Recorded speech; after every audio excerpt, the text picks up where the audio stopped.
News पर मैं हूं आपके साथ। जो इस बुलेटिन की शुरुआत करेंगे बड़ी जानकारी के साथ। अयोध्या से खबर सामने आ रही है सुरक्षा एजेंसियों के हवाले से। ये बड़ी जानकारी, फरीदाबाद से आतंकी अब्दुल रहमान गिरफ्तार किया गया। मिल्कीपुर का रहने वाला है अब्दुल रहमान। तो ये बड़ी जानकारी आपको बताते चले। आतंकी की निशानदेही पर 2 हैंड ग्रेनेड भी बरामद किए गए हैं। राम मंदिर पर आतंकी हमले की साजिश नाकाम और आईएसआई के आतंकी ने अब्दुल रहमान को ट्रेनिंग दी। तो सूत्रों के हवाले से यह जानकारी सामने आ रही है। अब्दुल रहमान को आईएसआई के आतंकी ने ट्रेनिंग दी और इसी के तहत राम मंदिर पर हमले की साजिश रची थी, जो कि नाकाम हुई। गुजरात एटीएस, हरियाणा एसटीएफ की संयुक्त टीम ने गिरफ्तार किया है। तो ये बड़ी जानकारी सूत्रों के हवाले से आपको बताते चले। आतंकी अब्दुल रहमान गिरफ्तार कर लिया गया है। मिल्कीपुर का रहने वाला बताया जा रहा है। सुरक्षा एजेंसियों की ओर से ये बड़ी जानकारी बताई जा रही है। फरीदाबाद से आतंकी अब्दुल रहमान को गिरफ्तार किया गया है और आतंकी की निशानदेही पर 2 हैंड ग्रेनेड भी जो है पुलिस की टीम ने बरामद किए हैं। तो ये बड़ी कार्रवाई की गई है और आपको बताते चले राम मंदिर पर आतंकी हमले की साजिश नाकाम हो गई और आईएसआई के आतंकी ने इसे ट्रेनिंग दी थी। तो इस सूत्रों के हवाले से ये जानकारी गुजरात एटीएस, हरियाणा एसटीएफ की संयुक्त टीम की ओर से ये बड़ी कार्रवाई की गई, जिसके तहत अब्दुल रहमान को गिरफ्तार किया गया है। फरीदाबाद से आतंकी अब्दुल रहमान को गिरफ्तार किया गया।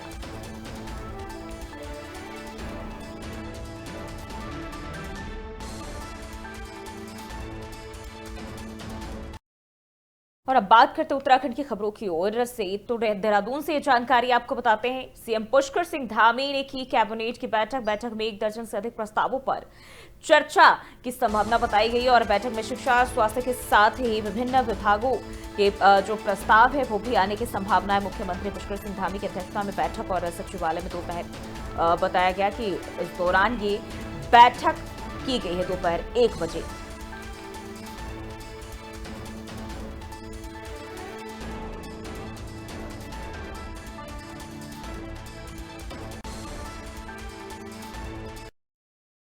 बढ़ते आगे, एक बार फिर प्राणमती गांव को मुश्किलों का सामना करना पड़ रहा है। प्राणमती गांव के 47 वर्षीय सुलभ सिंह की अचानक तबीयत बिगड़ने पर गांव के युवाओं द्वारा डंडी कंडी के सहारे 8 किलोमीटर पैदल सीतेल मोटर मार्ग तक पहुंचाया गया। खराब रास्ते के चलते मरीज दर्द से जूझता रहा। गांव के युवा लगातार इंसानियत का फर्ज अदा करते रहे, लेकिन क्षेत्र के जनप्रतिनिधि सोए हुए हैं। क्षेत्र के लोगों ने 2024 का लोकसभा चुनाव का बहिष्कार किया था, लेकिन विधायक भूपाल राम टमटा ने आश्वासन दिया था कि आप लोग चुनाव का बहिष्कार मत करो, रोड का काम जल्दी से जल्दी ही शुरू किया जाएगा। और इसके बाद भी अभी तक रोड का काम शुरू नहीं किया गया है।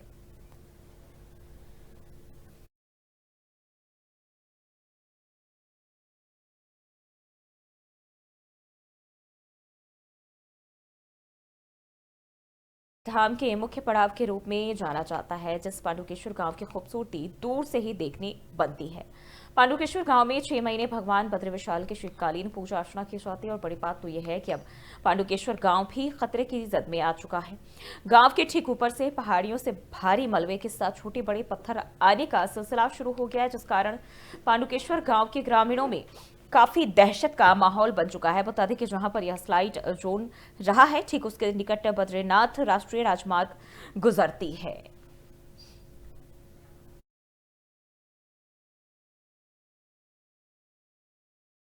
पांडुकेश्वर गांव के ऊपर से जो है स्लाइड जोन बना हुआ है और ये काफी जो है लोगों के बीच एक डर का माहौल पैदा करने वाला है।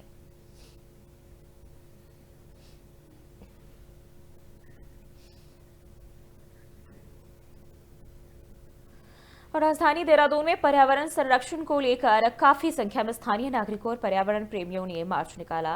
दिलाराम तिराहा से हाथी बड़कला चौकी तक निकाले गए मार्च का आह्वान सिटीजन्स फॉर ग्रीन दून और देहरादून सिटीजन्स फोरम ने किया और इस मार्च में 30 से अधिक संस्थाओं के प्रतिनिधियों ने हिस्सा लिया। कार्यक्रम में शामिल पर्यावरण प्रेमियों ने कहा कि भानियावाला ऋषिकेश हाईवे को चौड़ा करने और आशा रोड़ी, झाझरा और झाझरा मसूरी के बीच सड़कों के निर्माण के लिए बड़ी संख्या में पेड़ों के वास्तविक कटान का दून घाटी के पर्यावरण पर बेहद गंभीर प्रभाव पड़ेगा और कभी अपनी हरियाली और खुशगवार आबो हवा के लिए विख्यात रहे दून घाटी में पेड़ों के कटान से हालात लगातार भयावह हो रहे। पिछले साल भीषण गर्मी इसी का परिणाम था और इसलिए सरकार को विकास की अपनी नीति को पर्यावरण अनुकूल रखना चाहिए।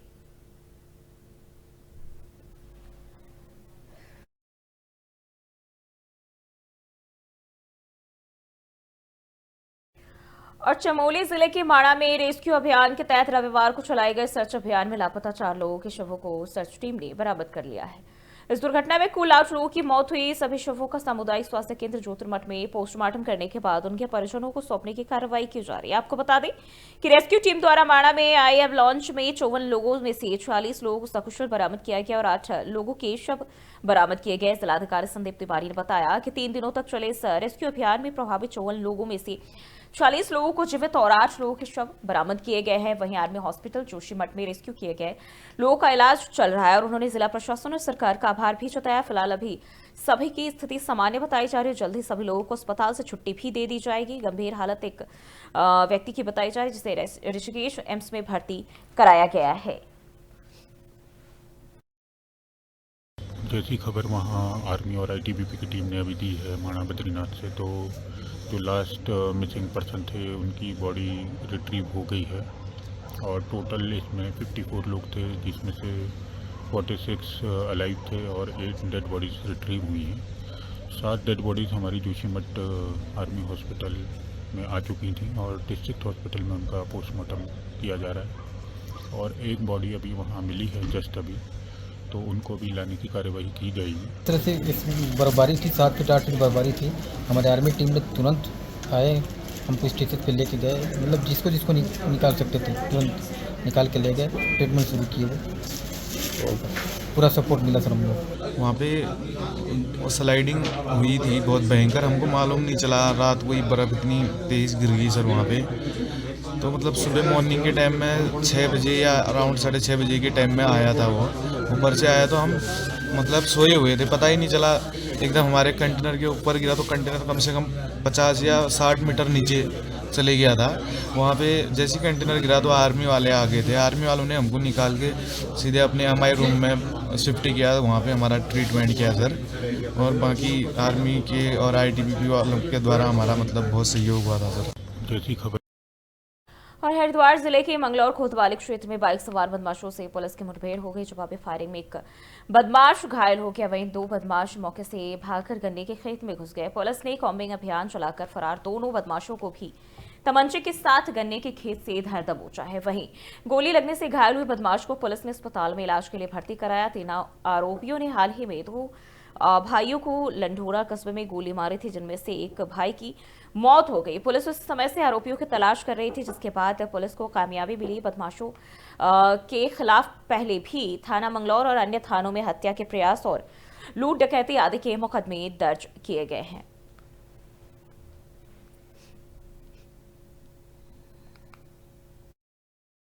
आज जैसे चेकिंग के दौरान जब एक संदिग्ध बाइक जो समय ने घटनाक्रम बताया, पुलिस पे को देख करके भागी और पुलिस पे फायर झोंका, तो पुलिस ने भी जवाबी फायर किया है, जिसमें एक व्यक्ति घायल हुआ जिसको हॉस्पिटल एडमिट किया और 2 लोग फरार थे। तो अभी मुझे सूचना प्राप्त हुई है कि उनको भी गन्ने के खेतों से अरेस्ट कर लिया है। उस दिन का जो घटनाक्रम था वो शायद कुछ लेन देन का मामला था, ये आपस में एक दूसरे के परिचित थे, लेकिन फायर झोंक करके तब से लगातार फरार। आज जैसे चेकिंग के दौरान जब एक संदिग्ध बाइक जो समय ने घटनाक्रम बताया, पुलिस पे को देखकर।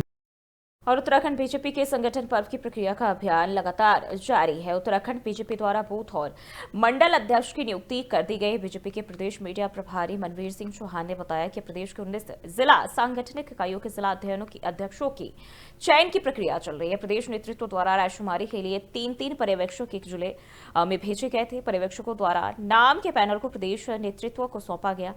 विस्तार से चर्चा के बाद जल्द ही जिला अध्यक्षों की घोषणा भी की जाएगी। भारतीय जनता पार्टी के संगठन पर्व के रूप में संगठनात्मक चुनाव का अभियान चल रहा है और हमारे सभी बूथों के अध्यक्ष का चुनाव के बाद हमारे प्रदेश में भारतीय जनता पार्टी के जितने मंडल हैं उनमें सभी में मंडल अध्यक्षों के चुनाव की प्रक्रिया पूरी हो चुकी है। मंडल अध्यक्षों की अधिकतर घोषणाएं भी हो चुकी हैं और अब हमारे जो प्रदेश में भारतीय जनता पार्टी की जिले की 19 इकाइयां हैं 19 इकाइयों के जिलाध्यक्षों के चयन की प्रक्रिया। और पुलिस ने हरिद्वार के स्पा सेंटरों पर छापेमारी कर बड़ी कार्रवाई की है, जिसमें 2 स्पा सेंटरों को सील कर दिया गया है और कई पर जुर्माना भी लगाया गया है। हरिद्वार एसएसपी प्रमेंद्र सिंह डोभाल के निर्देश पर पुलिस ने 4 थाना क्षेत्रों में स्पा सेंटरों पर छापेमारी की, जिस दौरान कोतवाली रानीपुर क्षेत्र में होटल ओरिएंट पर सत्यापन न होने पर 10,000 रुपए का जुर्माना लगाया गया। वहीं सिडकुल में 3 स्पा सेंटरों की जांच भी कराई गई, जिनमें से एक सही पाया गया जबकि 2 बंद मिले और इसके साथ ही बहादुराबाद में 2 स्पा सेंटर सील किए गए और एक का चालान काटा गया। वहीं श्यामपुर में अनियमितता नहीं मिली, लेकिन सख्त निर्देश वहां भी दिए गए और इस दौरान मसाज कराने आए ग्राहक भाग खड़े हुए। छापेमारी के दौरान एसएसपी ने चेतावनी देते हुए सभी को कहा कि अभियान आगे भी जारी रहेगा।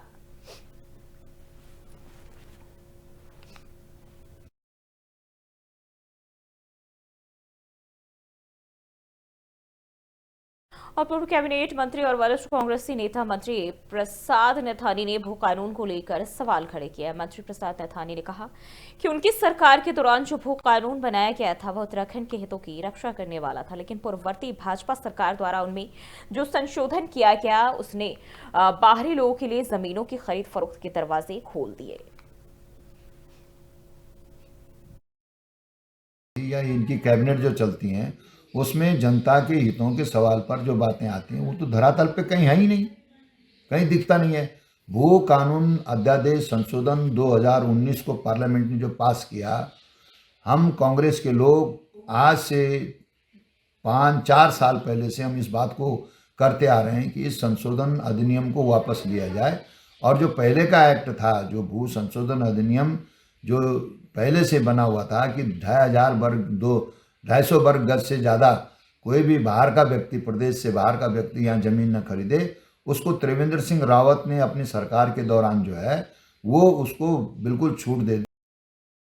और उत्तराखंड के मशहूर पर्यटक स्थल में से एक मसूरी में अक्सर जाम की स्थिति बनती नजर आती है और इसका सबसे बड़ा कारण नो पार्किंग जोन में वाहनों का पार्क होना होता है। रविवार को भी माल रोड पर नो पार्किंग जोन में खड़ी यूपी और दिल्ली के पर्यटकों की कारों ने जाम लगा दिया। पुलिस ने डांट फटकार लगाई तो पर्यटक पुलिस से ही उलझ पड़े।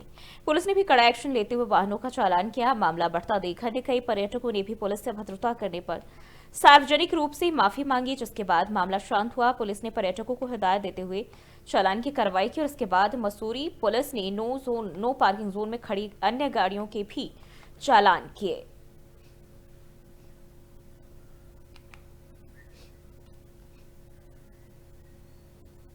और लालकुआं कुमाऊं की लाइफलाइन कही जाने वाली गौला नदी के श्रमिक और खनन कार्य से जुड़े हजारों वाहन स्वामी आज सड़कों पर उतरे और स्टोन क्रशर संगठन के खिलाफ जमकर नारेबाजी की।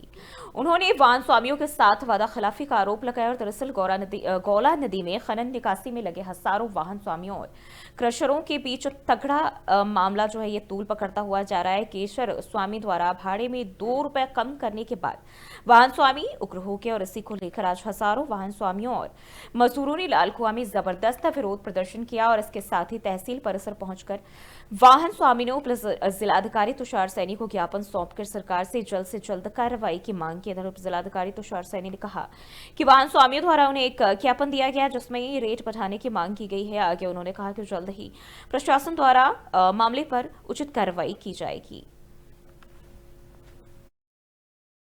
परेशान शोषित मुझे लग रहा है और रोजी रोजी का संकट इनके पास खड़ा है। ये शौक से सड़कों पर नहीं उतरे हैं और जो राजशाही कर रहे हैं, मैं राजशाही ही कह सकता हूँ क्योंकि लोकतंत्रवादी तो है नहीं, हिटलर शाही चल रही है और पूंजीपतियों के दबाव में इनको इनकी रोजी रोटी को छीनने का प्रयास किया जाए। ये बर्दाश्त योग्य नहीं है। देवभूमि और मैं राज्य आंदोलनकारी के रूप में मैंने गौला खनन समिति को आश्वस्त किया है कि जिस तरह से हम लड़ाई लड़ते हैं इस लड़ाई को भी मुखर होकर लड़ेंगे और धृष्ट राष्ट्र की सभा में जिस तरह से सारे महात्मा कृपाचार्य, द्रोणाचार्य, भीष्म पितामह सारे महारथी चुप थे, उसी तरह से गरीबों के ऊपर अन्याय हो रहा है। तमाम और ऐसे मुद्दे हो रहे हैं जिस पर शासक नहीं बोल रहे हैं, हमारे भाग्य विधाता नहीं बोल रहे। मैं उनसे कहना चाहता हूँ जागो, और जागोगे नहीं तो आने वाली पीढ़ियां तुमसे सवाल पूछेंगे। जब उत्तराखंड के लोग भूखे और प्यासे मर रहे थे, लोग अपने रोजगार के लिए सड़कों पर दौड़ रहे थे, तो तुम कहाँ थे? उसका जवाब उनको भी देना पड़ेगा और आने वाली जो उनकी पीढ़ियां हैं उनसे जो हमारे बच्चे हैं वो भी पूछेंगे कि भाई हम करने टाइम पर तेरा पिताजी विधायक बना था तो उसने कुछ नहीं किया जनता के लिए, गाली देंगे। जो लोगों ने आज जो ज्ञापन दिया है उसमें मेन तो उनकी मांग रेट को लेके है और जो है इसमें जो उनका प्रदर्शन था वो शांतिपूर्वक रहा है और हमारा प्रयास है कि इसमें जल्दी से जल्दी कोई कुछ सलूशन निकले जिससे कि सभी लोगों के जो है वो जो रोजगार है वो सुचारू रूप से शांतिपूर्वक चले। इसके अलावा बिल्कुल इसमें आज ही मैटर जो है वो संज्ञान में आया है और इसमें जो भी शिकायत है उनका तुरंत उस पर कार्रवाई करी जाएगी। इसके विषय में आपको भी अवगत करा देंगे। परेशान और प्रदेश की आम जनता को बेहतर स्वास्थ्य सुविधा मुहैया करवाने के उद्देश्य से स्वास्थ्य महकमा एक्टिव हो चुका है, जिसको लेकर अल्मोड़ा पहुंचे स्वास्थ्य निदेशक ने अल्मोड़ा अस्पतालों का निरीक्षण किया और इस दौरान उन्होंने स्वास्थ्य विभाग के अधिकारियों के साथ स्वास्थ्य सुविधाओं को लेकर समीक्षा बैठक की और उन्होंने कहा कि सरकार की मंशा के अनुरूप मेडिकल कॉलेज व्यवस्था बेहतर हो चुकी है और दवाइयां अस्पताल में उपलब्ध है। इसके साथ ही विशेषज्ञ चिकित्सकों की कमी को भी जल्द ही दूर करने की कोशिश की जा रही है। अभी हमारा पहला जो पास आउट हो गया बैच मई तक आ जाने वाला है, इसके बाद वो भी स्पेशलिस्ट आएंगे हमारे, तो हमारे जो चिकित्सा व्यवस्था थोड़ी सुधर जाएगी। तो लगभग सभी स्पेशलिस्ट हमारे जो है सभी डिस्ट्रिक्टों में आने वाले हैं। तो आगे से हर साल हमारे स्पेशलिस्ट हर साल तैयार होकर आने वाले हैं, तो व्यवस्था अच्छी हो जाएगी। दवाइयाँ हमारे यहाँ सारी उपलब्ध है, आजकल दवाइयों की कोई ऐसी कमी नहीं है। हमारी वर्तमान सरकार जो है चाहे किसी भी, जैसे आपके यहाँ वो भी तो होगा, अगर औषधि वाला भी होगा, जन औषधि हो, चाहे हमारे स्टोर में भी सारी सप्लाई है, ऐसी कोई प्रॉब्लम नहीं है। तो करकोटी साहब हमारे पीएमओ साहब को निर्देश दूंगा कि इस यहाँ की व्यवस्था उस समय से बहुत अच्छी हो गई है और लगभग ओटी हो गए, ओटी हो जैसे एचडीयू है हमारा और अल्ट्रासाउंड सिटी स्कैन सारी चीज़ें यहाँ सुचारू रूप से चल रही है। और डॉक्टर से इस समय जो मेन हमारे हैं रेडियोलिस्ट है, मेन जो डॉक्टर वो है। बढ़ते आगे खबर लाल कुआं से है, जहां मोटा हल्दू गौला नदी गेट में मजदूरों की 1.5 दर्जन झोपड़ियां अचानक आग लगने में स्वाहा होगी। बताया जा रहा है कि अधिकांश मजदूर लाल कुआं में खनन व्यवसायियों द्वारा निकाले गए जुलूस में शामिल होने गए थे और तभी उनकी गैर मौजूदगी में अचानक उनकी झोपड़ियों में आग लग गई और पूरा सामान जलकर राख हो गया। अग्निकांड में कुल 16 झोपड़ियां जलकर राख हो गई, लेकिन कुछ ही देर बाद पहुंची फायर ब्रिगेड की गाड़ियों ने आग बुझा देने के चलते आसपास खड़े गौला नदी के ट्रकों में आग लगने से बच गई, परंतु मजदूरों के पूरे कपड़े, बिस्तर, राशन और बर्तन जलकर राख हो गए। मजदूर जुलूस से वापस नदी में पहुंचे तो झोपड़ी की जगह राख देखकर अत्यंत परेशान हो गए।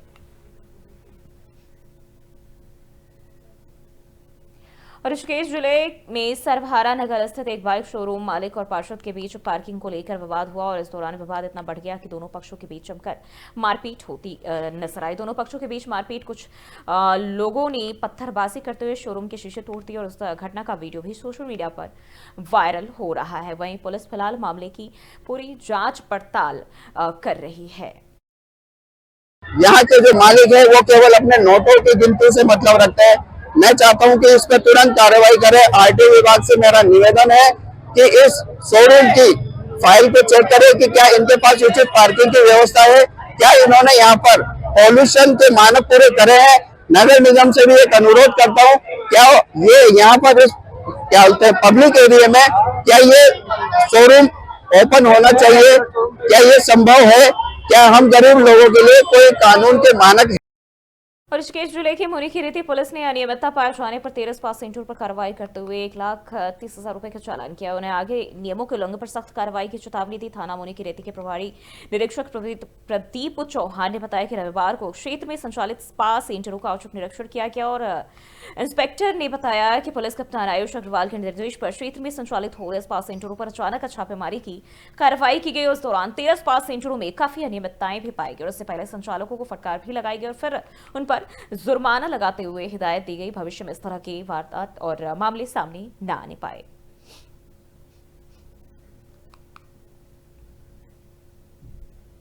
और देहरादून में आगामी 7 मार्च से 9 मार्च तक राजभवन देहरादून में वसंतोत्सव का आयोजन किया जा रहा है। राज्यपाल लेफ्टिनेंट जनरल गुरमीत सिंह ने वसंतोत्सव को लेकर कर्टन रेजर जारी किया। राज्यपाल लेफ्टिनेंट जनरल गुरमीत सिंह ने बताया कि हर बार की तरह इस बार भी आयोजन के लिए आम जनता को आमंत्रित किया जा रहा है। 7 से 9 मार्च तक लोग निःशुल्क राजभवन में प्रवेश कर सकते हैं और इस कार्यक्रम में हिस्सा ले सकते हैं। विभिन्न प्रतिस्पर्धाएं इसमें आयोजित किए जा रहे हैं। प्रदेश भर के पुष्प व्यवसाय से संबंधित किसान इसमें आमंत्रित किए गए हैं।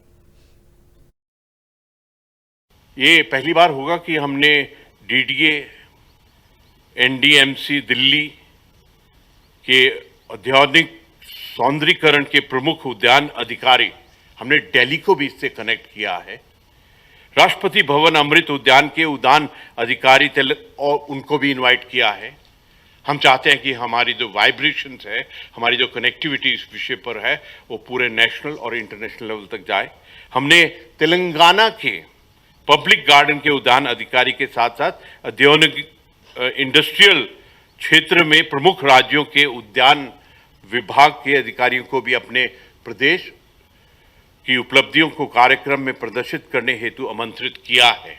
ये पहली बार होगा कि हमने डीडीए